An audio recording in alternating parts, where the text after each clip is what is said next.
Welcome to the Market Me podcast with your host, Mike Mall. Each episode of Market Me deconstructs real campaigns for actual businesses to improve their marketing efforts. Mike is the founder of Social Media House and a digital marketing consultant who teaches marketing strategy to executives and their teams from small business to Fortune 500 companies.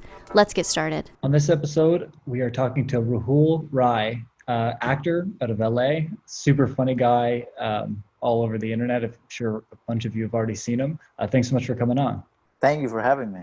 It's a pleasure. Yeah, absolutely. Tell me a little bit about what you do. I know we came across each other from a social media perspective, but I'd love to hear like the big picture that is you. And the big picture. The real thing that I'm after is acting, entertainment industry. So I live in LA currently pursuing that.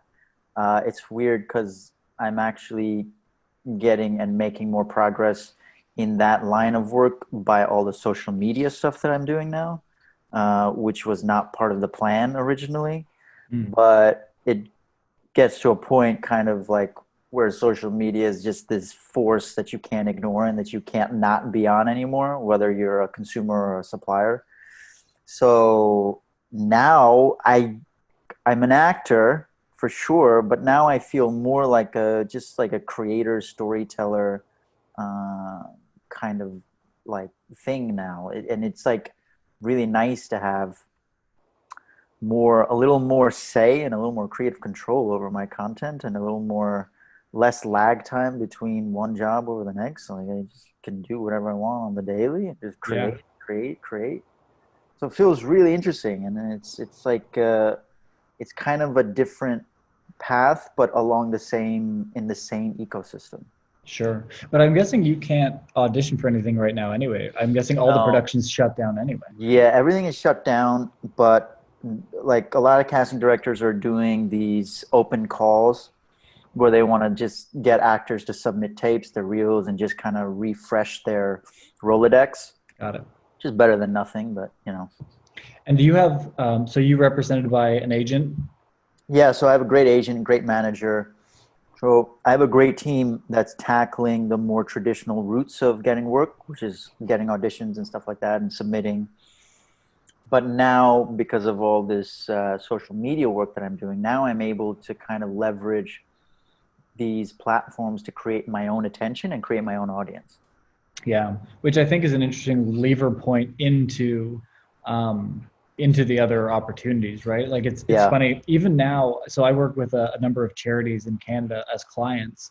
And when we talk about like getting grants and stuff, one of the questions that comes up on a grant application is how many followers do you have on social media? Yeah, it's just a thing now. Like in my industry, from what I understand, is sometimes if producers or casting directors are having to choose between one actor or the other, social media does come into play because it's just, we need to get the numbers in, we need to get the eyeballs on this project, especially when it's a new project. It's going to be more difficult, especially when there's fresh faces. It's going to be even more difficult to get eyeballs and to get attention. But if you're coming with attention because you have an audience that you build, there's just more of a value add that you bring to the table than somebody who doesn't. And I think social media, like it's not like a requirement, mandatory thing for an actor to have and be on, but I think it's going to shift into that direction. Yeah. How'd you get into acting in the first place? Like where did it all kind of start? Yeah, so as a kid growing up, I danced a lot. I was a dancer. And I belonged to a dance company in New York. That's where I'm originally from. And then we would do gigs around the city, the tri-state area, Jersey and New York, and in the city, like Sweet 16 parties and like corporate events and like birthday parties. Just like we were the entertainment. We were the dance troupe. And this was around the time Slumdog Millionaire came out, like 2008. Right. We had a gig in the city for some celebratory party of it. And a director happened to be there. And then he saw me perform and asked me to audition for a role in his film that he's developing. Then I booked that. And then that's when the switch kind of flipped off in me. And I was like, yeah, this is what I want to do for the rest of my life. at 18. That's like, I mean, what do you really know at 18? But you just kind of go with it, you know? So since then, and then, so that's like 11 years. So for the last 11 years, I've been more or less pursuing acting. Yeah, amazing. And it was like, it felt like, that feels like it's like the right place at the right time that just sparked that. Yeah, yeah. Timing is very important. That's what I'm learning right now. I'm constantly learning. Absolutely. And so, if you were the, king for the day, like what, is there like a genre or a style, or is it just like you like to be expressive? So whatever kind of came out, like, do you have like a feeling of what your preference would be if you had like the role of your dreams? Yeah, that's an interesting question. There's so much I want to do. There's so many different genres that I would love to do and tackle. My favorite kind of content is the stuff that combines both comedic elements and like dramatic elements. So like The Office is my favorite show. Clearly, like it's right on my verge. But I love content like that. I love like the stuff that Aaron Sorkin writes. So if you ever watched the movie Steve Jobs with Michael Fassbender, that's like one of the greatest movies I've ever seen, in my opinion. And then like something like a dark comedy, like if you've ever seen American Psycho, Yeah. with Christian Bale, and that's just a great movie. So stuff, I don't know what kind of genre. It's just very offbeat indie, but also sometimes big budget, I guess. Yeah. Oscar-worthy stuff. I think that's where I'd like to go. Got it. And that's a weird question, but it just struck me as like wondering who your favorite actor is other than. Yeah. Oh, you can't really see it right now, but I have a poster of. You can't really. Is it?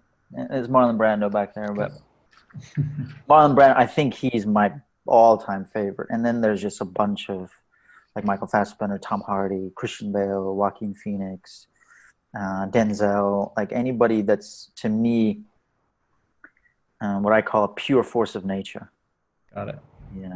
They have a presence on screen that you cannot ignore. Got it. And Steve Carell's not on that list? Steve Carell is on that list. Silver Fox. Did you see that new, have you seen him on that new show, Morning? No, but I heard good things about it. It's intense, man. It's a really cool show. I'm not like big into like that kind of a drama thing, but like there's just an amazing cast on it. Jennifer him, like so many big names in it. I think Apple TV, that was like we're betting on this. Yeah, Apple TV's got some really good stuff coming out from what I understand. I mean, everything's kind of on pause right now, but they've got some really interesting material in the pipeline. Got it. Yeah. I find like the app that they made for it, the Apple TV Plus app's kind of a dumpster fire. Like it's really hard to find anything. It doesn't organize the content very well. I haven't been impressed by it at all. Interesting. But Jason Momoa's new show, that C show, is not bad. Yeah. Oh, okay. I'll check it out.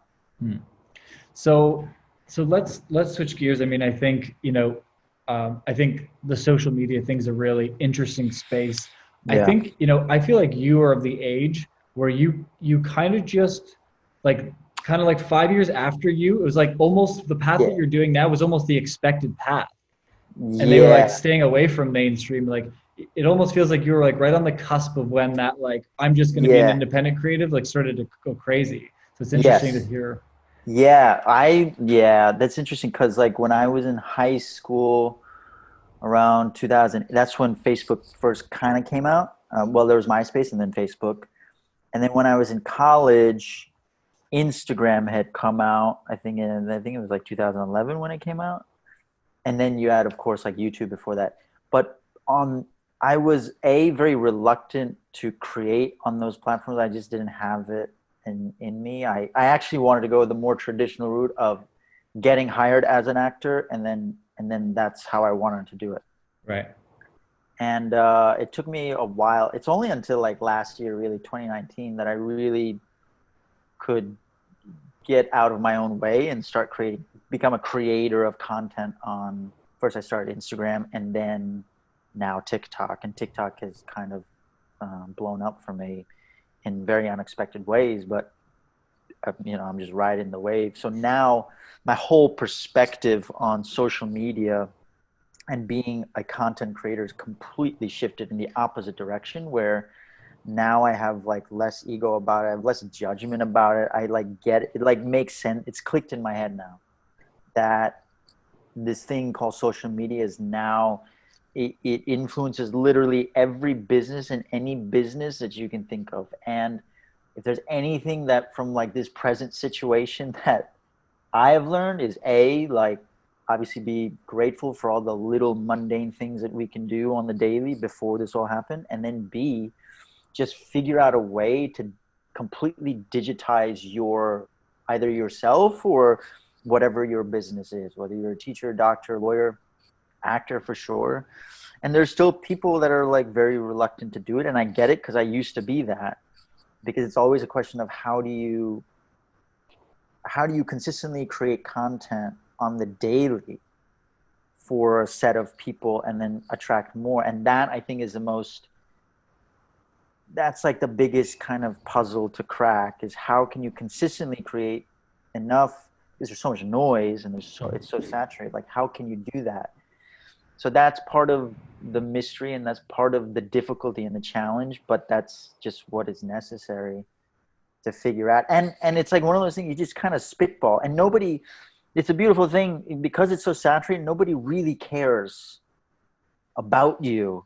Mm-hmm. So if you fail, or if you're creating really crappy content, it doesn't matter, because it's a way for you to get it out of your system, then recalibrate, then restructure, and then redo it, and then get better.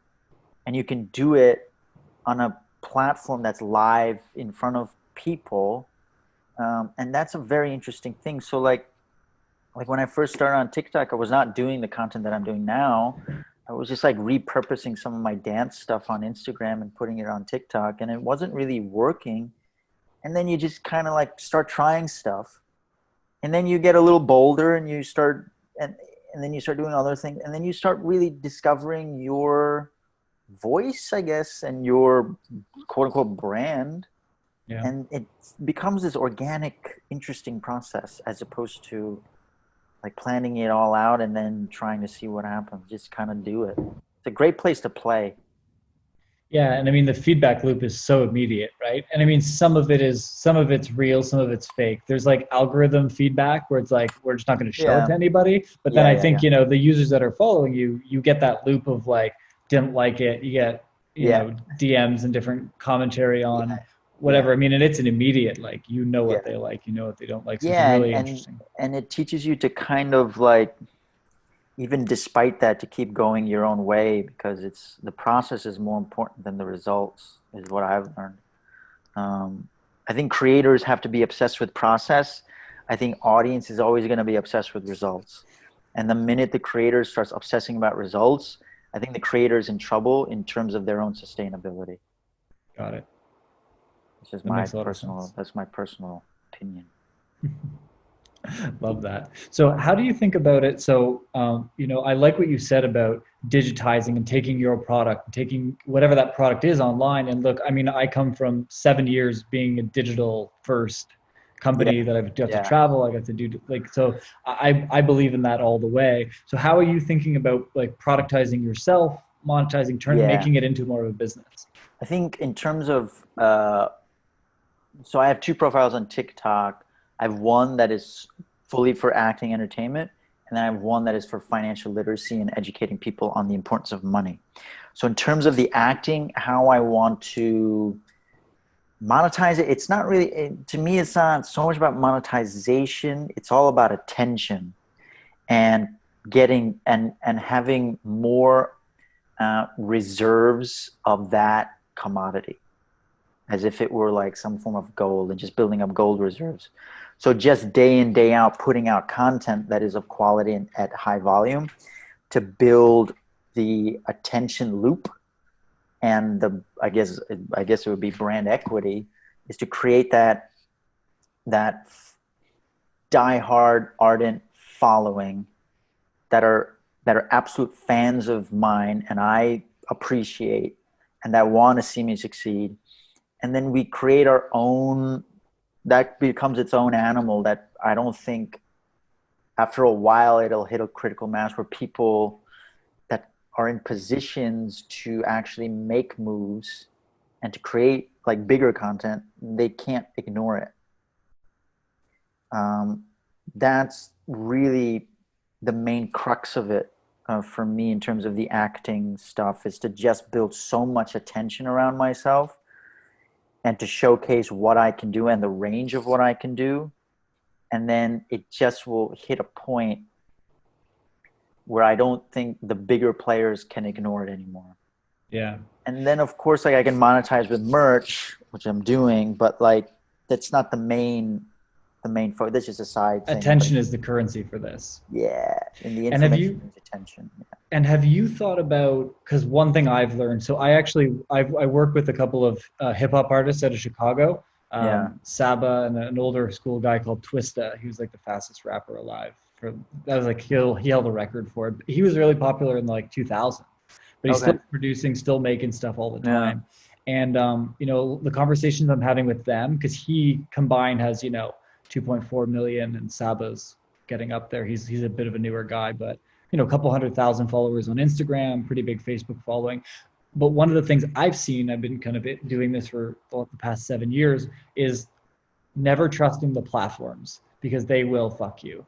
They will build up, like, used to be that if you had a Facebook page of like a 250,000 people, you had a big business. And then they're like, yeah, we're going to take all your awareness away from the Facebook pages. Goodbye. And now I'm starting to see it with Instagram business pages, which is like the type of page you would have. So now, despite your growth, the amount of reach it's giving you is not as high. And they're saying, well, then buy ads. And it's like, and then Facebook's now saying, well, now use groups. But I don't even trust that. I know people like who had business pages with like 1 million people following them, who then just like, oh, it violated some terms, which is bull. Right. But now that their business was just gone. And so one thing that I recommend to people, particularly in your situation, is start to siphon those people over to an area that you own. Whether it's email for you, text might be interesting, like the community platform for text, and just get people to opt in. And you can just send something once a month, like record an exclusive video, let them know that something's launching or coming up in the near future, but then you own the communication stream. You're not reliant on somebody else. So that's something to think about, starting to draw people off of the platforms and into an ecosystem that you own. Interesting. Yeah, I never even thought about that. Because, you know, like TikTok's right now, but when they get too many creators on or they want to monetize it, then it's like, you know, that reach just dries up. And you've already seen it. Instagram is starting to go that way. I don't know if you see, despite your growth in followership, your reach per post maintains like it kind of plateaus, and it's like they're doing it because they want you to buy ads. That's really all it is. They're going to hold that audience. They're going to hold them captive, even though they follow you. They're not going to see the stuff that you post over time. And I think it'll get worse. And then in 3 to 5 years, TikTok will do the same thing once they monetize. So, oh, look at that. What are some good platforms to own an audience off of these platforms? Yeah, so I mean, there's only 2 real options. You know, text and email. You know, if you want to keep it real simple, like MailChimp is a really easy. I put everyone into the bucket. I send them email blasts and let them know what's going on. You know, there's more sophisticated platforms like ActiveCampaign, but you only really need that if you want to like segment them in different ways. So like if I have an information product and somebody discovered me from an event versus some piece of content, I want to separate them. But if it's just like, hey, audience and following, here's what's going on, you know, MailChimp is a really easy platform to use for that. And then from the text side, the main one is community. I think that Gary Vaynerchuk owns a piece of it. I've gotten a couple artists on, and if you have a bit of a following already, it's easy enough. You can just like write to them. It's like a startup out of San Fran, but you can write to them and say like, I want to get early access. And if you've got a bit of a following now, they'll likely give it to you. It takes a couple of weeks for them to get back. But what happens is people text you on your text number, and then it basically gives them an intake form of like, hey, give me this and this and this information. And then you can mass text out. But the cool thing is, if they give you like the address and their profession and their birthday, it can be like, hey, when it's this person's birthday, I want a message to go out. Anybody that's in Austin, Texas, I only want to blast out to them because I'm going to be in Austin, Texas. I want to do a meetup. So you can segment the audience based on their intake form through a platform like that. and then it's pretty sophisticated. But it's really easy to use too. And there's a couple other ones. Communities like they're in startup mode, but they're pretty well funded. Yeah. But there's a couple. So like when people do the whole text me at this number thing, do they do that on a separate phone or a personal phone? It's an app within their phone. So it's not their actual number. It's a VoIP number, yeah. Gotcha. Yeah, and so it's set up. So Twilio is like the technology, the backbone technology, and you can build anything you want on top of Twilio. So it assigns you a phone number, and then you can have an autoresponder saying, hey, this is this is that. But yeah, all these comedians and all these guys passing out their numbers, that's a VoIP number that sits on an app on their phone, and they can send a message out to any segment of those people. Oh, yeah, okay. That's smart. Yeah, because you don't want to give out your number. Yeah, that's what I was thinking. No, that's a mess. Cool, thanks for that info. That's really helpful. Yeah. Cool, man. Cool. And then what about the financial literacy stuff? I mean, I've seen some of that. Yeah, that's all about learning about money and learning how to manage money and learning the jargon of money so that you can take more ownership of your money. And I think that's very important.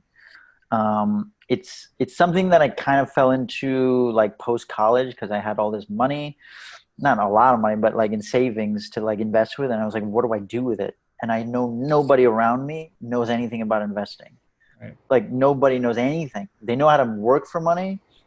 They don't know how to make money work for them. And once you start, and so I started reading and learning and trying things. So then over the last like 6-7 years of just self-educating, it finally like clicked into, like when you're passionate about something, you want to share it with people. And I thought, well, let me just centralize all this information on social media so that way I don't have to keep having these conversations without having a record of them. So that's what I started last year. And then it's just become a thing where like, it's kind of like when I used to tutor economics in college, like my fundamentals just get stronger because you just keep repeating stuff over and over and over in different ways. And you get questions from people that then challenge your mind. And then, so it's all about getting people to understand that money is not as overwhelming and as impossible, and you don't have to be a genius to actually learn how to manage it. If you just have some level of self-discipline and self-awareness and you read the right books and then you just implement and then you keep educating, like it becomes a lot easier. And you start to realize like, well, like the dollar, for example, is not really in and of itself that valuable. It's what you can do with the dollar. And right now you can do a lot because things are relatively safe despite what's going on. And once you realize that working for money it's part of the game, but making money work for you is literally the most addicting thing. To be able, it's like the best thing to do. Investing is like the best thing to do with money. It's literally the greatest thing you can do. Because money, like to make money work for you, you can make money at any time, at any point, and then it makes you adaptable. When your financial IQ hits a certain point and you start to feel a little more confident and you practice, you get to a point where like certain traditional pieces of wisdom that we just pass on to each other is just utter nonsense, and you just start to see through the veil and the nonsense of like institutionalized education to some degree, and like why we do certain things, like we're all bred to like become employees, and employees pay the highest amount of tax. And you start to see like, oh, that sucks. So now you start to think of how else can I make money? And let me start this side business through social media. Let me start this thing through this. And you start to understand like building multiple streams of income, building multiple streams of just your passions can ultimately lead to like more happiness, probably more money. But it's a process, and it's like, it takes a lot of discipline. It takes a lot of work, but if you're willing to do it, it's really not, it's not impossible. Like money is this thing that's just so scary, but it's really not. Yeah. And so I just try to keep reminding people that like they're more than capable of managing their money, making it work for them, investing. It's not scary. The biggest risk for you is your own ignorance. So if you're willing to tackle your own ignorance, you can do a lot of things. Got it. So I think that's like, I mean, unexpected twist on the conversation, but a great one. So I think there's a lot of people in that boat, in the haven't tackled the ignorance, and so it's kind of just like, let's just turn a blind eye, let's not budget, let's not look. So what would you recommend as like the books? What are the couple books as a great starting point for people who are thinking about this kind of stuff? So I've read a ton, and the ones that stood out to me the most, I will say, is Tony Robbins' book, Money Master the Game. That's like that's a colossal book, but it's really worthwhile. I Will Teach You to Be Rich by Ramit Sethi. Mm-hmm. That's a great book. Then The Little Book of Common Sense Investing by John Bogle. You'll learn everything you need to know about index funds, which is a great long-term investment vehicle for, I think for people starting out and for the average, not the average, the common, the common person. Then Rich Dad Poor Dad by Robert Kiyosaki. Then another book called Cash Flow Quadrant by Robert Kiyosaki. And in those two books, you'll understand the mindset that wealthy people have, which is they take their money that they earn from the jobs as employees, and they go right away to buying assets. So like paper assets, real estate, commodities, so on and so on. They do not blow their raise on like a trip to Vegas or like a Gucci tote bag or like a treat yourself spot, whatever. They like focus building on assets, and then those assets become so big that eventually they pay them, and now they can do whatever the hell they want. Right. And then I think it's important to learn about gold and silver. So A Guide to Investing in Gold and Silver by Michael Maloney. Crypto assets. I think blockchain is super important to learn about. So a book called Crypto Assets by Jack Tatter and Chris Berninsky. And then Taxes, a book called Tax-Free Wealth by Tom Wheelwright. There you go. It's quite the list. Yeah, that's the list. That's my personal list. And then there's just other books, but yeah, those are the most practical. Got it. And have you thought about monetizing some of the money content by way of like affiliate and lead gen stuff? Yeah, I've with my acting stuff, I've gotten approached to do some affiliate stuff. The thing about affiliate stuff is it's hard to sometimes incorporate the product in the content in an organic enough way, right? Without it coming off as kind of boring and just like here's a thing for this protein thing, right? But I think for me, like I'm for my own merch, like I've started creating content that is a little more interesting, I think, in terms of as like an advertisement. And then I think it's about finding the brands that kind of fit into my content. So I'm looking to do something with a clothing line, an online brand that does some really cool stuff. And so I'm getting some stuff from them, and then we'll see if I can use that in I get my promo code, I share it with my followers, and then I get a cut. There's that. And then what else is there? Yeah, those are the only two. I've been approached by others, but I've tried it and it just didn't work per se in a way that I could, because you want to create volume also, and you want to create content that's going to blow up too. And that's sometimes difficult because I have no control over the algorithm. Yeah.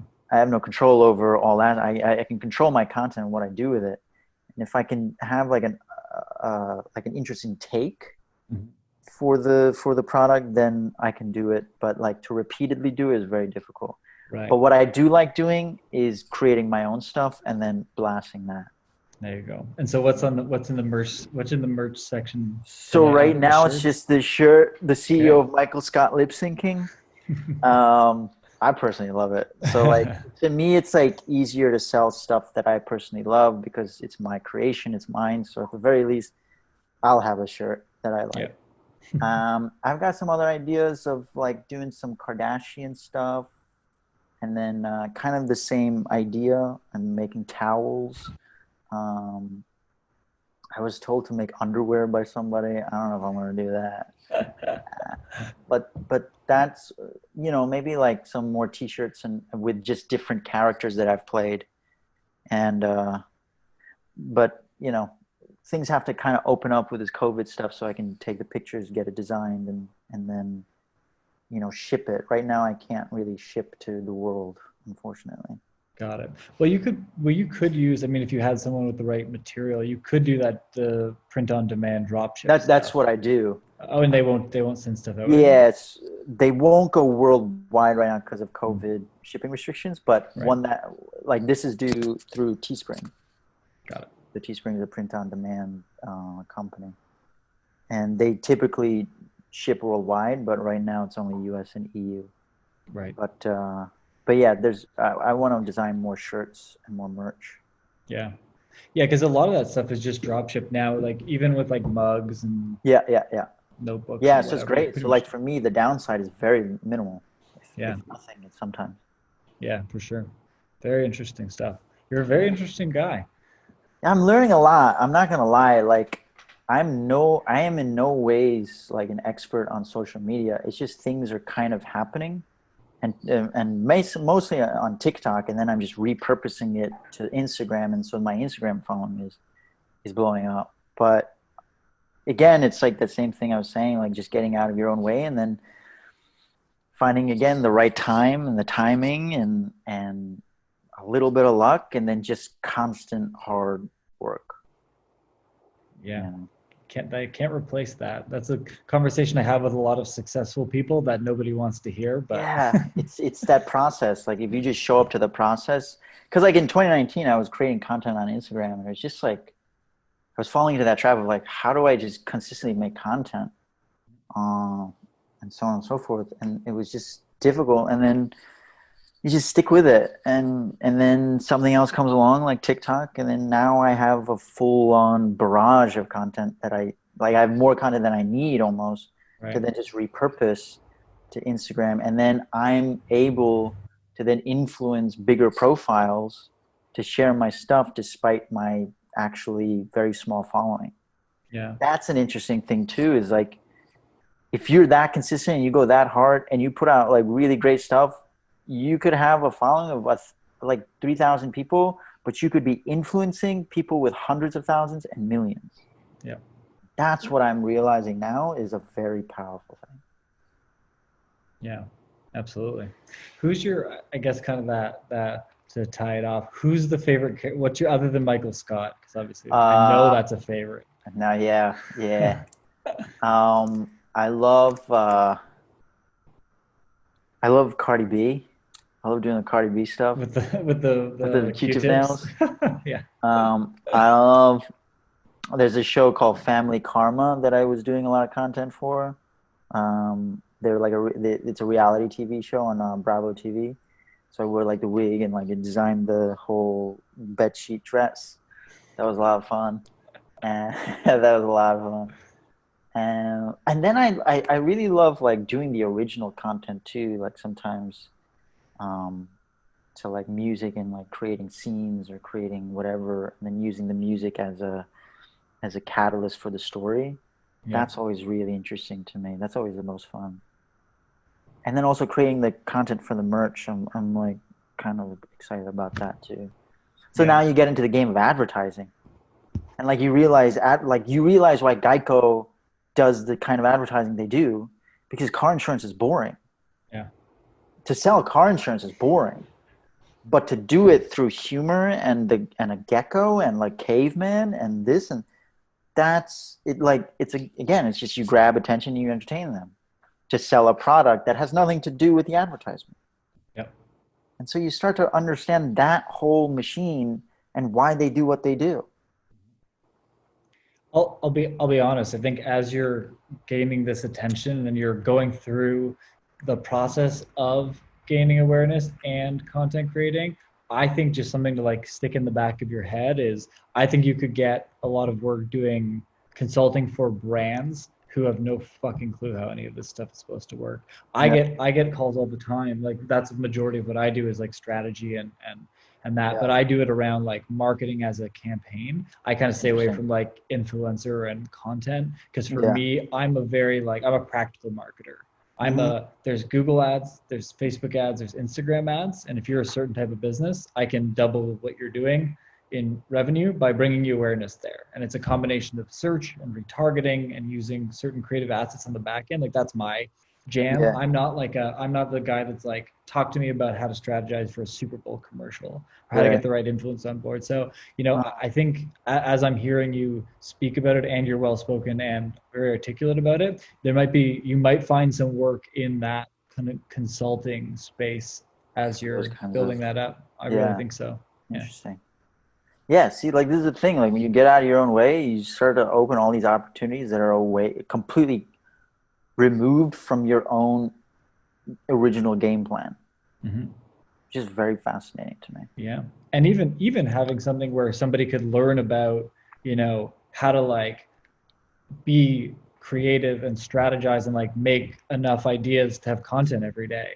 Like that's a teachable course. Yeah. That's a nice, $100 teachable course that you could probably sell tens of thousands of people that are like aspiring creators, but maybe you to think about your system and your best practices of like coming up with creative stuff. And if you can package that into a way that you can like systematically explain it to somebody, like there's opportunities for that kind of stuff as well. Yeah. It's just, there's no shortage in a way. Like if you really get into social media and you really get into it, there's no shortage of things you can do. I'm fascinated with like Facebook ads and Instagram ads and SEO. So SEO is search engine optimization, right? So you're basically attaching words to your website so that when people search it, your website gets more attention. Correct. So there's two ways of doing it. So some of it is like on the actual site itself, you can do optimizations by adding keywords, by adding certain titles and things into the package of your site so that Google understands your site better. So that's one piece. The other piece of SEO is getting other websites to link back to your website. So you make a piece of content that another site's like, oh, I'm gonna write about you. So it could be a media thing. It could be sharing a piece of content or a blog that you've made. And so those sites pointing back to your site is an indicator to Google that you're a good answer for whatever your keyword is. Interesting. So it gives you the opportunity to be more visible when people search. So for example, I made a blog on my site that's about using the advanced search feature, the advanced location feature inside of Google Ads. Boring ass topic, but it's relevant if you're trying to build an AdWords campaign. And so I had a guy email me yesterday. He's like, hey, I couldn't figure out how to do this based on your blog. I'm like, how the fuck did you find my blog? Like, that's random. He's like, yeah, I don't know. I just Google searched, how do I do this? And you showed up. And I was like, I did. And I know, like, I rank for another one called like, rappers and artists, how to get more out of your Facebook ads. I made this like step-by-step instruction about if you're trying to get awareness for yourself, how to like use targeting properly. And I made a piece of content. So that gets a couple hits every once in a while. So the more niche and the less specific it is, the easier it is to show up. But if you're bidding on like how to become an influencer, there's so many other websites and publications that are so far ahead of you, you're never going to get the links that you need to make it big enough. Is SEO, is it appropriate to say SEO is kind of a parallel and very similar to the hashtags? In a context, yeah. Okay. Yeah. From the use of keywords, I would say that it's close to hashtags. Yeah. Okay. Interesting. Yeah, I've never understood SEO. Like I always see it, I always hear about it, but it's like it makes sense to me, but I've never like really. I mean, I don't really have any like platforms where I would need SEO or like primarily use SEO. Yeah. Like I have a website, but I don't really use it. I use social media to like attract my attention. Right. And so what you would want to do as your website is make sure that your Facebook points back and your at some point, if these platforms all point back to it, if then that will help the website rank.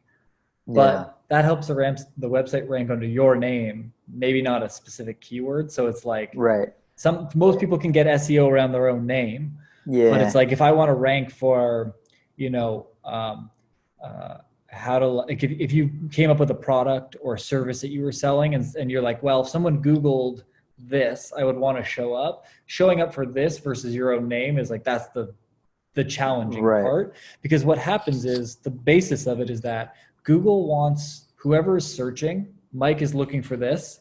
I want to make sure that Mike finds what he's looking for. Because if I'm Google and I give you what you're looking for, 9 times out of 10, you're going to keep using Google. And then I can keep charging advertising revenue. Yes. So the idea is if your website is Google deems it to be a valuable answer to the question that's being asked, then it's going to push you up higher and higher.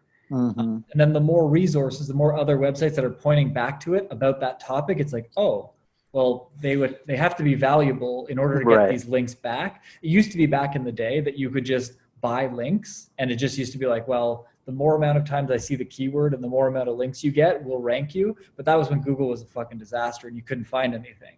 Right. Now it's like very much along the lines of like, we want the best result for the person right away. So if you're not we're going to bury you. Yeah. And there's and to get your social media point back to your website, is it really just linking back to your website? That's basically all it is. Okay. Yeah. And that's what I did.